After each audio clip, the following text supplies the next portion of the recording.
दोस्तों हमारे इंडिया की जो जुडिशरी है वो नॉर्मली जो पैटर्न फॉलो करती है जुडिशियल प्रोसीडिंग्स को चलाने का उसको हम बोलते हैं एडवर्सेरियल सिस्टम। जिसका मतलब ये होता है कि दो पार्टीज जो हैं वो एक दूसरे के खिलाफ अपना केस लड़ती हैं, अपनी बातों को आगे रखती हैं और सेंटर में रहता है हमारे जज साहब जो न्यूट्रल पार्टी होते हैं, जो दोनों पार्टीज की बातों को सुनने के बाद, समझने के बाद, एविडेंस को एनालाइज करने के बाद अपना फैसला सुनाते हैं। तो कहने का मतलब है मोर और लेस जो जज साहब का रोल है हमारे सिस्टम के अंदर वो थोड़ा सा बैकग्राउंड में रहने का है और वो एक्शन में तब आते हैं जब जो पार्टीज हैं, जो रेस्पेक्टिव पार्टीज हैं, वो अपना काम पूरा कर लेती हैं। ये बात बिल्कुल ठीक है। बट दोस्तों हमारे यहां ही एक और बहुत इंपॉर्टेंट प्रिंसिपल है जो हम फॉलो करते हैं, वो ये है कि ये जो कोर्ट्स ऑफ लॉ है, ये जो जज साहब हैं, अगर उनको कभी भी ऐसा लगे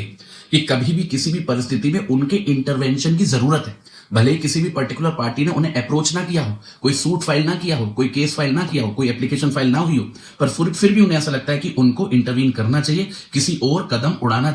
चाहिए क्योंकि न्याय करने की जरूरत है, तो वो ऐसा कर सकते हैं। हम इसको नाम देते हैं सुओ मोटो एक्शन। अगर कभी भी कोर्ट को ऐसा लगेगा कि किसी भी इंडिविजुअल पार्टी के साथ अन्याय हो रहा है या फिर कोई भी ऐसा व्यक्ति है जिसको हेल्प की जरूरत है या कोई भी ऐसी सर्कमस्टांस है जहां बड़े स्केल पे ह्यूमन राइट्स वगैरह का वायलेशन हो रहा है या फिर इन्वायरमेंट को नुकसान पहुंच रहा है, तो कोर्ट खुद अपने ओन इनिशिएटिव पर कदम उठाएगा, लीगल प्रोसीडिंग्स को शुरू करेगा। पर हाँ, एक बार जब लीगल प्रोसीडिंग्स शुरू हो जाएंगी, जो रेस्पेक्टिव पार्टीज हैं अपनी अपनी पोजीशन ले लेंगी, फिर वापस से जो जज साहब हैं वो अपनी न्यूट्रल पोजीशन पे चले जाएंगे और एविडेंसेस के आधार पर अपना फैसला सुनाएंगे। मतलब इनिशिएशन उनके पार्ट पे होगा, पर इसका मतलब ये नहीं है कि वो केस की एक पार्टी बन जाएगी। इनिशिएशन करके उस सिचुएशन में लाकर कि एक हम लोग उसके बारे में कार्रवाई चला सके, फिर वो न्यूट्रल पोजीशन पे चले जाते हैं और अल्टीमेटली एविडेंसेस के आधार पर वो अपना फैसला सुनाते हैं।